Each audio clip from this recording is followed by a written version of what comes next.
It's been more than 2 decades since 9/11, but the day still weighs heavily on the hearts of millions of people. Not only because of the deaths of almost 3,000 people, but because for many, it was the start of an increasingly divided America. An overwhelming majority of those old enough remember where and what they were doing when they learned about the attacks. Mussab Ali remembers too.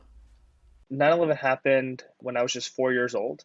Mussab had a doctor's appointment, so he was home from school at 9 a.m. that morning. So I live in Jersey City, which basically overlooks downtown Manhattan. And so we could see the Twin Towers from my bedroom. And I remember looking out of my bedroom window and watching the second plane hit the towers. My mom that day was working in Manhattan. And so I just remember being really scared about if my mom was going to come home. His siblings were home with him, just as terrified. Like really worried, and it was getting really late. With cell service down and the subway station blocked, they had no way to know if their mom was safe. She didn't get home until 2, 3 a.m. in the morning because, there was no way really out of the island. But in the coming days, there was definitely a lot of controversy around what exactly happened. And I think for me at the time, I didn't necessarily recognize what that meant. A few days later, in a cloud of fear, Mussab's dad also lost his job. What happened is they basically said to him, okay, you have to go and do a background check now. His name was Muhammad. And because of his name, they just never approved him to go back to work. And so effectively, he was just terminated forever just because of his name. And then my mom, who, she wears the hijab and goes to school, she used to take public transportation into Manhattan every day. And I remember she told me for years no one would sit next to her on the bus just because she wore the hijab. And this was a particularly isolating experience because Mussab's mom, she thrived on social interaction. She loved taking the bus to work so she could talk to the bus driver and fellow commuters. It's part of what made her such a beloved teacher at her school. But it wasn't the only type of discrimination she faced. There was one day that all of us went to the park, and I remember teenagers throwing rocks at my mom. When they're throwing these rocks and saying, go back to where you came from. I think that moment really stuck with me as a moment after 9/11 where we really saw what discrimination could look like in our own city. And it went from Muslim identity not necessarily being something that was centered to that being one of the first things that people immediately noticed about me and started to make stereotypes about my identity and who I was. And I think 9/11 had an impact on, I would say, almost every American Muslim in the sense that we were forced to become public spokespeople for our religion. So whether or not you wanted to do that, you had to do that, or you were expected to do that. That's Asma Uddin. She's a religious liberty lawyer who not only defended some of the most important cases in America, but has done an impressive amount of research figuring out how to repair bonds between what's really become an identity battleground around the world. For me, you fast forward 14 years, and in 2015, when Trump is running for office, he makes his claim about Jersey City where he says, I remember seeing thousands of Muslims celebrating on the rooftops of Jersey City. And I saw him on television, and I read about it on the internet. Donald Trump is doubling down with his claim that he saw Muslims in Jersey City celebrating on 9/11. Again, that's my town. That's where I grew up. And I remember there was no one who was cheering on that day, right? It was a very somber day. And so in response to those comments, I ended up running for office, becoming the first Muslim elected in Jersey City history. I think part of that narrative is, was something that inspired my parents to share their stories of what happened to them during 9/11. 9/11 and its aftermath was really an identity war. You got to realize, the history of America, we've never really had war happen on our home turf. And it was particularly symbolic to not only attack New York City, but the heart of its identity, the Twin Towers.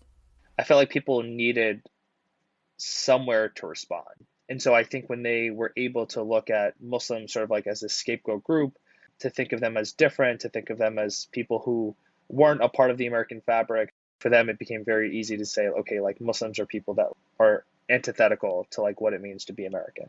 I wanted to share Mussab's story because it's personal.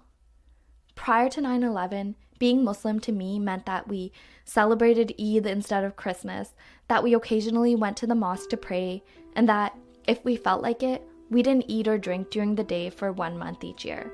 It was a private, innocent affair. but we were suddenly thrust into a world where it became something we had to wear and defend openly as a seal of our identity.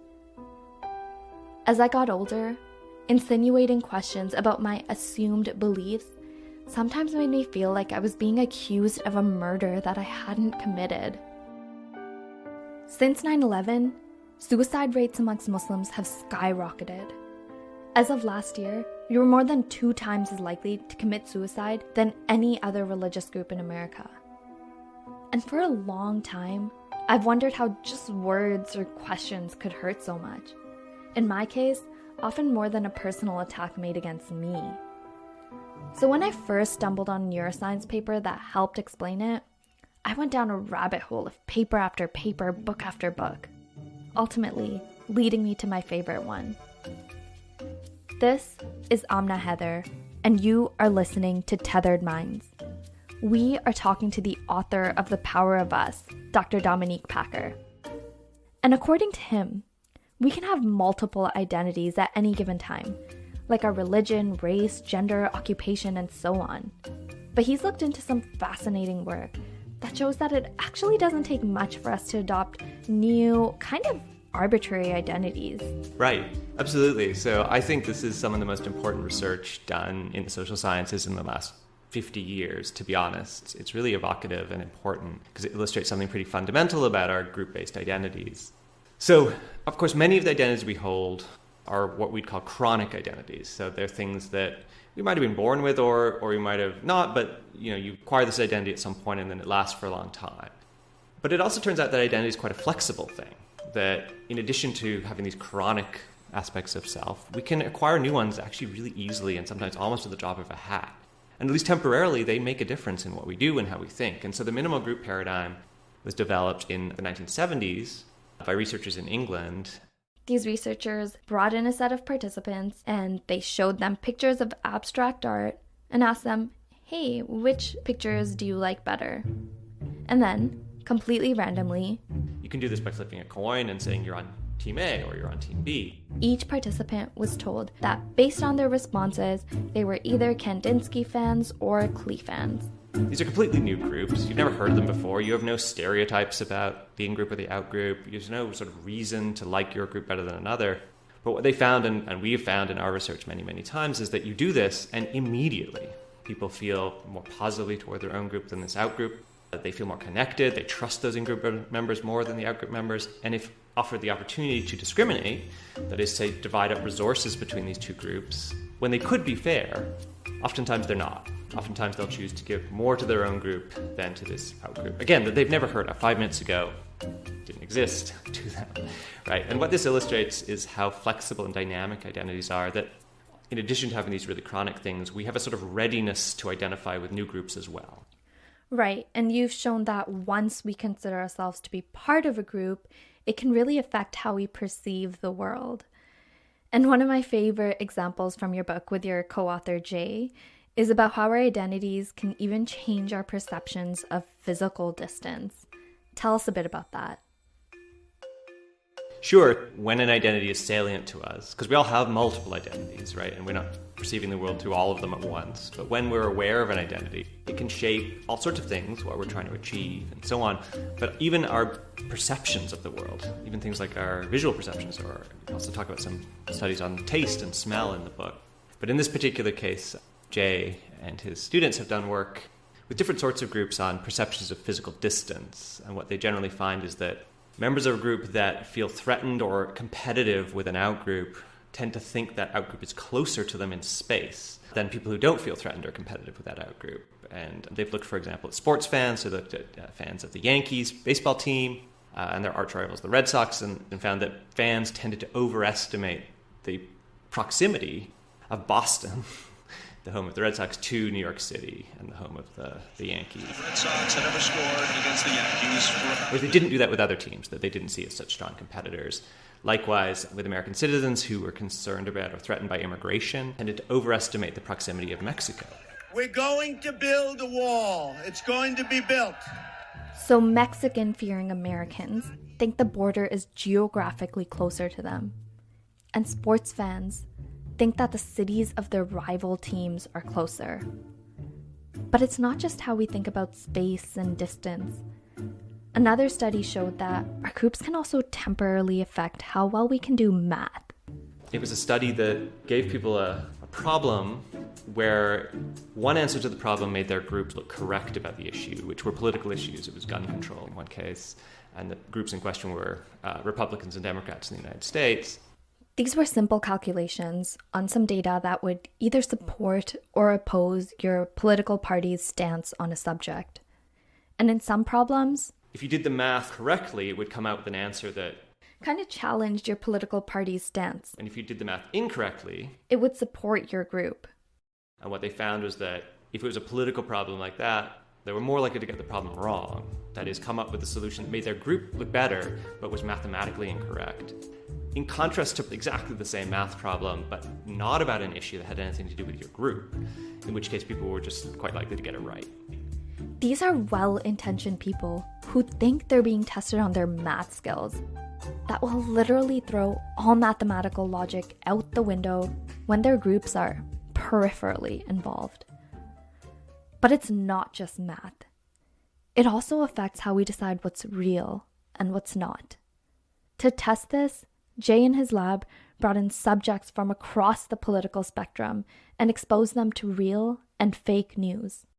And the general pattern is that people again seem to be less skeptical of information that reflects positively on their group and reflects negatively on an outgroup, especially in a competitive context like politics.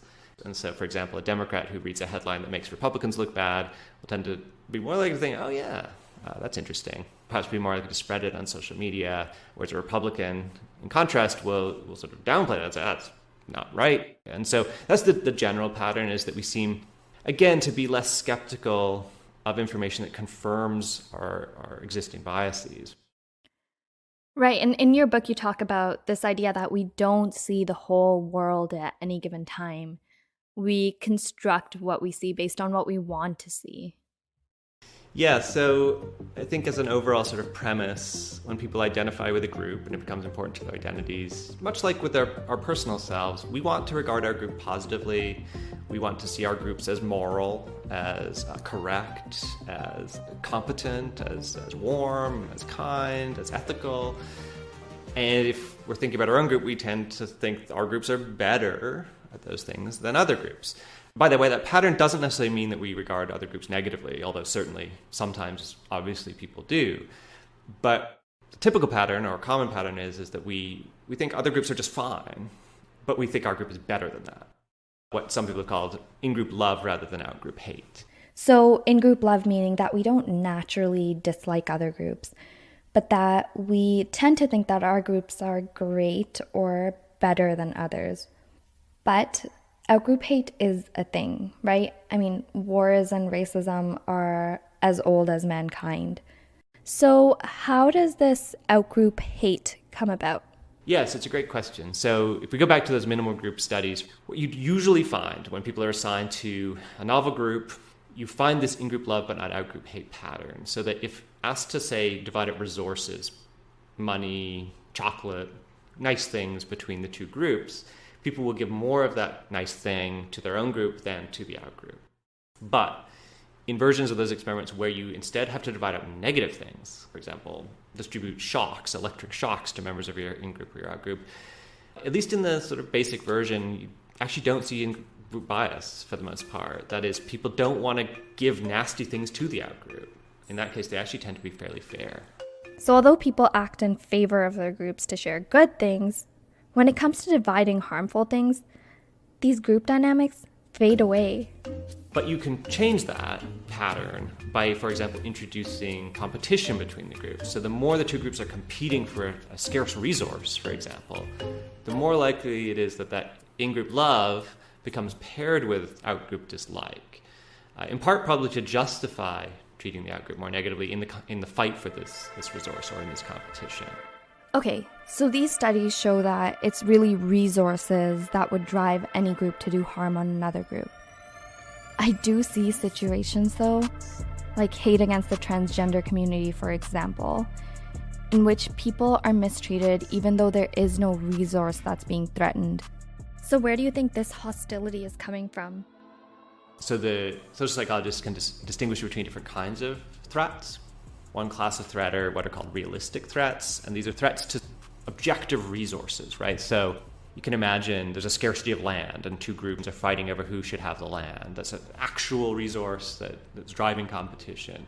It could be competition over jobs, competition over water, oil, right? All of these would be in that realistic threat category. And obviously that's driven throughout history a great deal of conflict, a great deal of war. But there's another class of threats which are called symbolic threats. And these aren't about things like water, land, or oil, or money. They're about identity. These are threats that people feel that somehow the outgroup is threatening our very sense of self.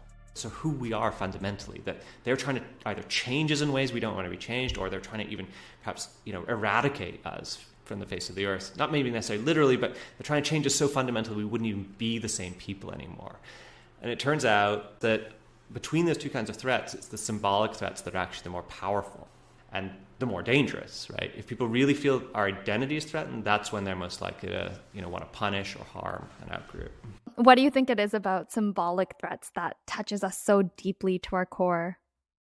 Because identities are fundamental to us. If we don't know who we are anymore, then who are we? Okay, so I want to move on to a particular type of outgroup hate. Because yes, people often express hate explicitly, which could be saying something racist or using physical violence, right? But sometimes it's unintentional and completely outside of someone's normal awareness. And that's called implicit bias. Can you talk a little bit about that? Well, implicit bias is a big concept within social psychology and it's sort of spread beyond that. So they might manifest in how people behave when they're under time pressure or with their body language, but it's not the sort of things that people necessarily would say out loud. And they also tend to be quite rapid responses.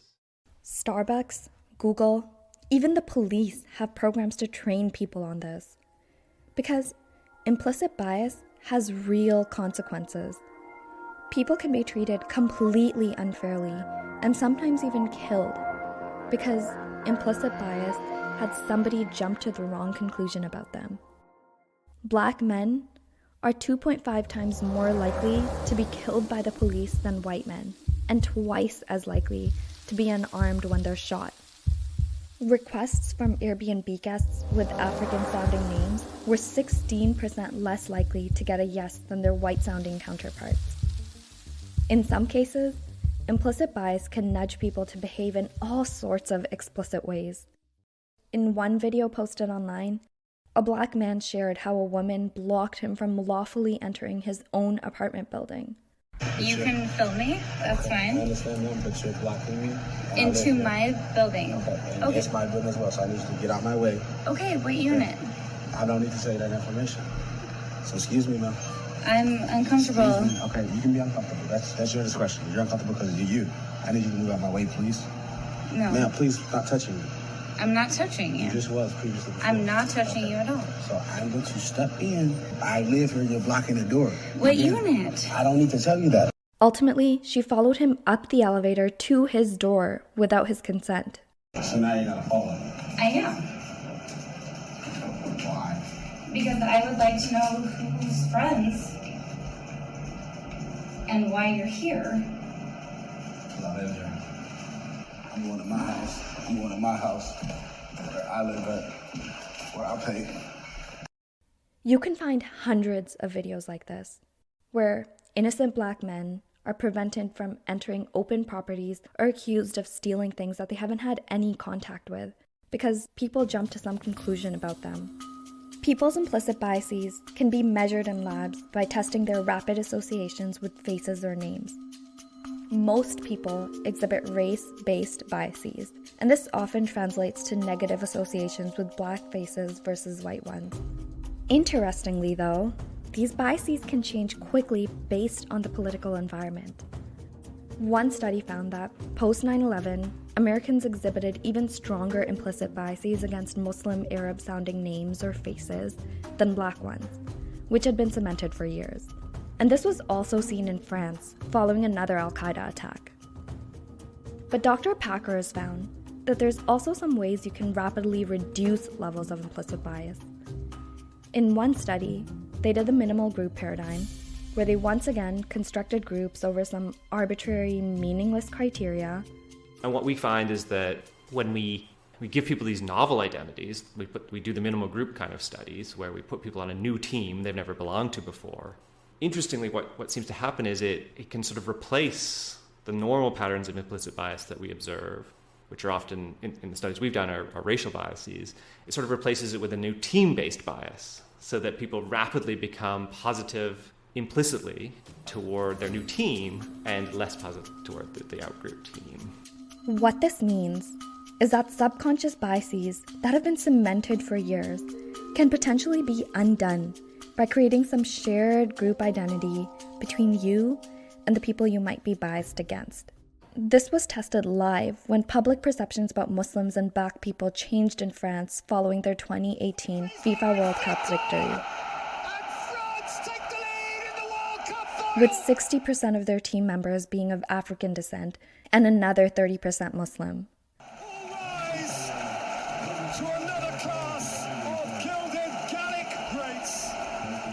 It's pretty amazing. But you can't always create common identities. So Dr. Packer shared another unintuitive way to get the same outcome. And it's this idea of making a group that you're in conflict with feel better about themselves. Yeah, so there's quite a bit of work that's been done in different sorts of domains on what is called self-affirmation. So self-affirmation is getting people, prior to receiving some information that might threaten them in some way, to reflect on their own positive qualities. So to think about why they are people of value, and it could be group-based, but it could also just be individual level. You know, why am I a good person? What do I do in my life that I'm happy about, proud about, and so on. Having done that exercise, people then seem to be less threatened by and more receptive to other information that would threaten them. So you've just reminded yourself, well, yeah, I'm pretty good overall, and therefore I'm able to engage with this information that suggests change is necessary. You'd think that if you made someone feel proud of having a certain identity, they would really go to bat for it. But that self-affirmation makes them less threatened.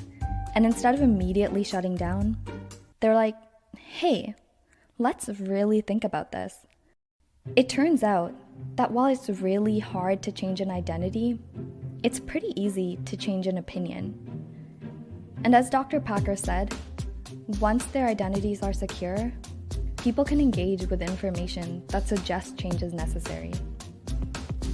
But there's a whole other issue. Most of us think that if we're confronted with racism, we would stand up against it. Or, at the very least, if we saw someone else stand up against it, we would celebrate them. But it turns out that even when we know change is necessary, it's surprisingly hard to go against the grain. Right. So there's this cool research on moral rebels. Originally this was done by a guy called Benoit Monin.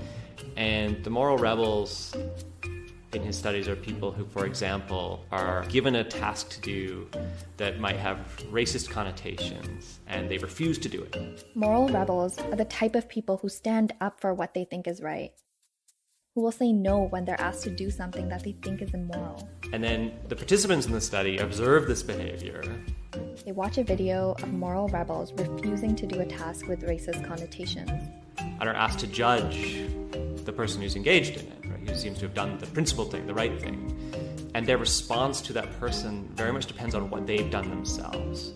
See, some of the participants were asked to do that same racist task before they watched the video of someone else refusing to do it. So if they haven't had the chance to make this decision, they tended to judge the rebel positively. So yeah, he totally did the right thing.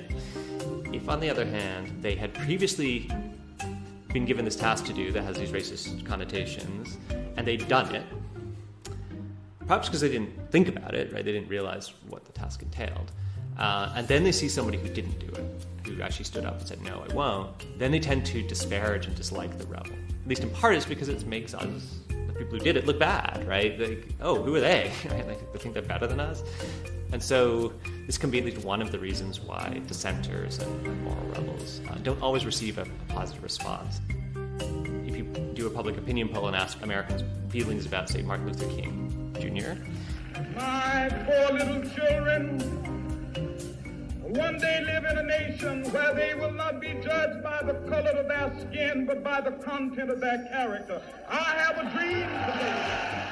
You'll find a 90+% positivity rating. That is, the vast majority of people say, oh yeah, he was great, he was awesome, super important American. Go back to the 1960s, he was widely regarded by the vast majority of Americans as a threat, as dangerous, as a negative, and very few people, or a much smaller percentage of people, regard him positively. In that moment, he was a moral threat to a lot of people. So people who are pushing for change, in particular change that would suggest that what we're currently doing isn't right, can be experienced as threatening because it seems to call into question our own morality.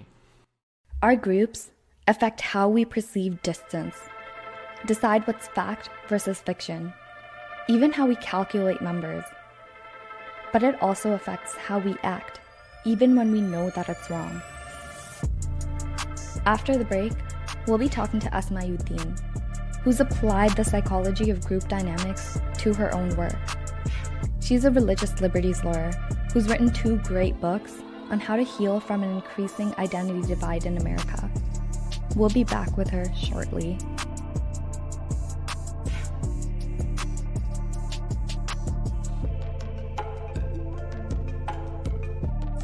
You're back with Tethered Minds, and this is Amna Heather, and we're talking to Asma Uddin, who's deeply familiar with how the psychology of our identities are threatening one of the core principles of our free world, the freedom of religion.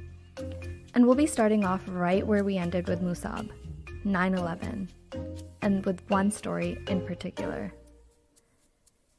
In 2010, when recreating buildings affected by the 9/11 attacks, a group of developers envisioned a space for multi-faith dialogue called the Cordoba House. But the project took a controversial turn when it faced nationwide protests and ultimately became what's now known as the Ground Zero Mosque. It was dubbed the Ground Zero Mosque. It was never called that by the people who wanted to start it. Lots of people saw this building as a threat to the post-9/11 identity that they'd developed. One that was in opposition to what they thought of as Islam. The mayor of New York City at the time, Michael Bloomberg, responded to this opposition. Whatever you may think of the proposed mosque and community center, lost in the heat of the debate has been a basic question. Should government attempt to deny private citizens the right to build a house of worship on private property based on their particular religion? That may happen in other countries, but we should never allow it to happen here. But his words didn't resonate with everyone. And according to Asma, even though it was about this particular mosque, that sort of rage that was generated on a national level against this building, which again was never intended to be a mosque, but it was called the Ground Zero Mosque, ended up spreading out from Manhattan to the rest of the United States, and eventually led to a tremendous amount of opposition to pretty much every mosque construction or expansion project that was being undertaken like the years that followed. But the first mosque to be so affected was the Islamic Center of Murfreesboro. A growing Muslim population as more immigrants entered America meant that there was an increasing need for Muslim areas of worship. My own father went through those steps that so many Muslim communities go through, which is, you kind of start off in someone's house and then you move on to, like maybe a space in a strip mall, and then you kind of go from there to like a bigger building, and then finally the hope is that you get to build your own mosque. And so this was a stage at which ICM was at, right? They had gone through all these other stages, and they had it wasn't working. There were just too many people in the congregation. And so, they did what they were supposed to do. They applied for a permit. The permit was issued, and it was published in the local paper that this permit had been issued. And that was the beginning of this controversy. It started with trashing and vandalizing the mosque property. But then, there was more serious legal action taken to have it entirely shut down. And then all this kind of culminated in a lawsuit where it was claimed in court that this Muslim community should not be able to build this building, and it shouldn't get the protections of religious land use laws because Islam is not a religion.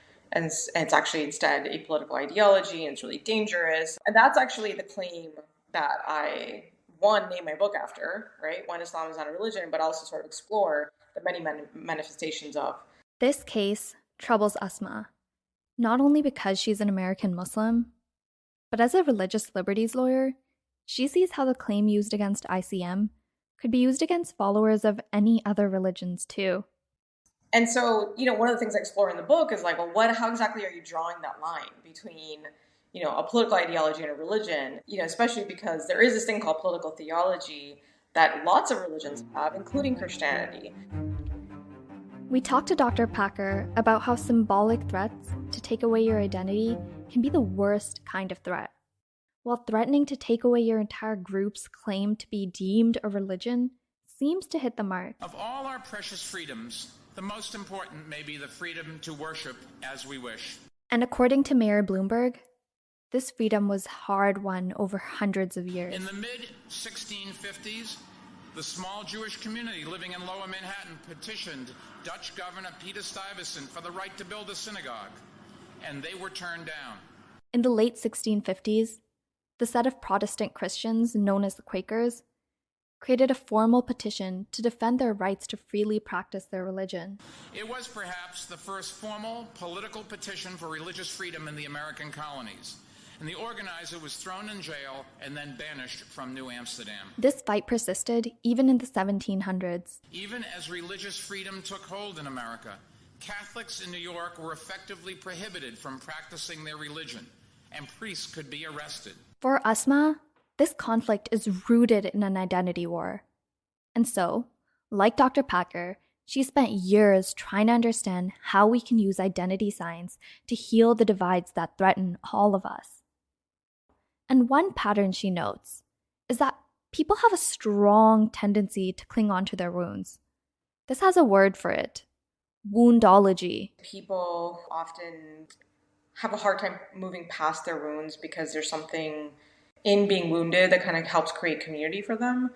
It sort of justifies and solidifies their worldview. And so moving past that really takes a lot of courage, right? Because you're moving past a group of people, a group of justifications and explanations. We see this all the time. We share the stories that hurt us, the ones that anger us. And while that can help bring to light some genuine issues, Asma takes this a step further. She notes that not only do we hang on to our wounds, but that we all tend to think that our wounds are greater than those of others. Competing victimhood is you have a hard time looking and understanding the experiences of other people who are victimized. You're sort of thinking of your own victimhood, and you think that somehow acknowledging their victimhood is going to diminish your own claims to victimhood. This other term, competing victimhoods, is such an important framework. We've all heard of the tenacious conflict between Israel and Palestine. But what's been shown in studies is that simply teaching Palestinians about the Holocaust or Israelis about specific atrocities in Palestine had a huge impact in how they felt about and treated each other. And according to Asma, letting go of feelings of competing victimhoods by approaching with empathy is often critical.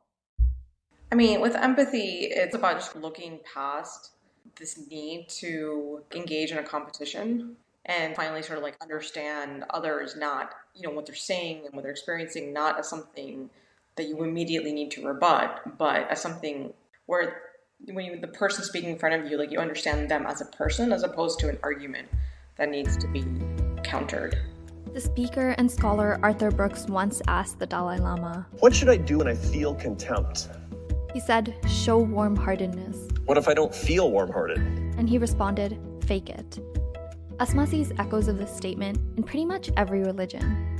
Repel evil with good, and your enemy will become like an intimate friend. Forgiveness is practiced before it's felt, not felt before it's practiced. Love your enemies, Matthew 5:4-4. But I couldn't help but think about genocide or slaves. So I asked Asma, couldn't placing a burden of empathy on genuinely oppressed groups just drown their voices even more? Really, that was exactly the feedback and the gut reaction I think some people were having was that, well, what about oppression and privilege? And I try to make those distinctions. There's various points at which I try to create distinctions among the type of people that I'm talking about. So, when I talk about people who are engaging in violence or advocating for violence, I think that there are certain lines you have to draw. Ultimately, also, my focus is on efficacy. So if, we're really trying to seek change, obviously this defensive and offensive thing that's happening where we just either don't want to talk to people or we just feel like the only way to talk to them is to cut them down. It's not working. It hasn't worked. How do you get them out of that place where they feel like they just have to compete with you or where they're acting on the basis of feeling under threat? And I think, the root of all this is this idea that we are all humans. And so how can we just start seeing the other person as like a human that's kind of functioning on the basis of human psychology and then use that towards actual change? Because until you lower perceptions of threat, people are always going to keep not only putting up barriers, but also lashing out at you. And so it's really from the perspective of like what's effective, right? Which is, not a message that is particularly popular because I think a lot of people do think the best way to do is just to like obliterate the opponent. Lowering perceptions of threat doesn't mean that you just approach with empathy instead of accusation. But Dr. Packer showed us that you can do that explicitly through self-affirmation. So I wanted to ask Asma about this. Yeah, I think the self-affirmation is first step in a longer process of helping them be more open to experiences and views that they were previously resistant to. Again, because they were kind of reacting on the basis of threat. And so there's a study that had to do with people and 9/11 and whether or not they're willing to acknowledge that there might be complexity in U.S. foreign policy in terms of the types of responses it was getting. And it was like self-affirmation helped them get past the point where it was pure defensiveness to like understanding that maybe things were a little bit more complex than they had assumed. Kind of like from a place of like defensive patriotism. We have to defend our country under all circumstances versus understanding, the country is good or we are good. Which again, I think if you kind of think about that in the context of modern debates around like critical race theory and so on, I think you kind of see that, right? Like you see all this opposition kind of coming from this place of like, why are you saying that we're fundamentally racist or fundamentally bad people? And then that's where all the resistance is coming from then. So I want to talk about something else. You talk about how even though we can have multiple identities like our religion, race, sexual orientation, and so on, often these identities become clumped together into one giant mega identity. What are the consequences of that? Yeah, the mega identities, I use that concept to explain, how so much of this is about political tribalism in this day and age when everything is about political tribalism. It's no longer just about your positions on particular policy issues, but it really kind of reverberates out to like all kinds of things, including what you drive and what you eat and what you wear, and also now impacts religions. Right, like whether you're willing to protect Muslims' rights, those are people who are going to be Democrats, and so they're going to hold on to that in part because it signifies them as somebody who's not a conservative or somebody who's not a Trump supporter. And I have various data that I present around that as well. And similarly, if you're a conservative, one of the things that's going to mark you as a true conservative is going to be someone who's at least suspicious of Muslims. We see things from the lens of our identities. And when our identities cluster together, it creates a huge divide between one group of people and another. Asma shared that being a Democrat in America doesn't just include your political stances, but it means you might be shopping at Whole Foods, drinking lattes, and driving hybrid cars. Whereas, as a Republican, you might be driving a Land Rover and shopping at Cracker Barrel. When you are so far removed from a group, there are all sorts of implicit and explicit biases you might hold against each other. Luckily, creating common identities can reduce those biases. And Asma tries to do this across great partisan divides by creating shared goals. And her fight is with one goal in particular. Religious liberty is a thing that people on the right are championing. You can't miss it. So the contradiction that I point out in the first book is like, well, if that is a thing that you're trying to protect, just purely from a legal perspective, then you actually do need to protect it from Muslims. As a lawyer, Asma understands that it's complicated to fight for the religious liberty of just one group while excluding the others. It's really just shooting yourself in the foot because you're going to end up creating types of norms and legal exceptions that are ultimately just going to be applied to you and that are ultimately going to erode your religious liberty.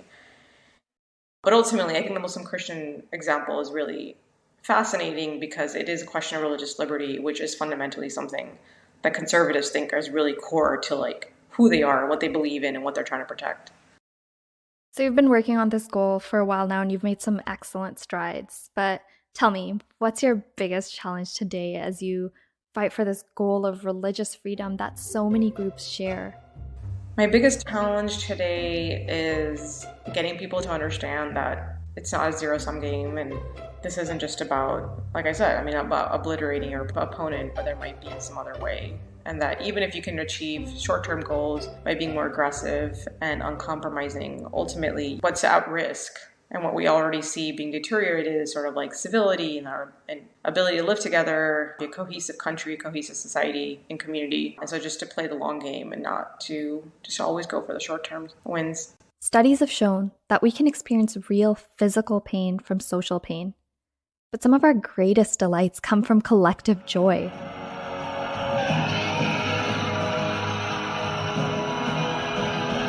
As Dr. Packer showed us, for better or for worse, group identities are a core part of our human psychology. Human beings are physically and individually a pretty vulnerable species, right? We don't have stingers like bees. We're not poisonous to most other species. We don't have scales that protect us. We don't have sharp spines. We survived as a species by coordinating, collaborating, by working together with others, by cooperating. We will always find groups that we belong to and those that we don't, even if it's just based on whether or not we're randomly told we're Kandinsky art fans or Klee fans. These identities go on to shape the way that we see the world. But we can learn to listen. We can learn to empathize. And we can learn to forgive. And these days, that feels more important than ever. By the way, I just launched this podcast. If you like what you've heard so far and would like to see some more, please subscribe and share. It means a lot. You can check out our website, tethered-minds.com, to see some of our upcoming episodes. All the resources we've cited can be found there as well. Thank you.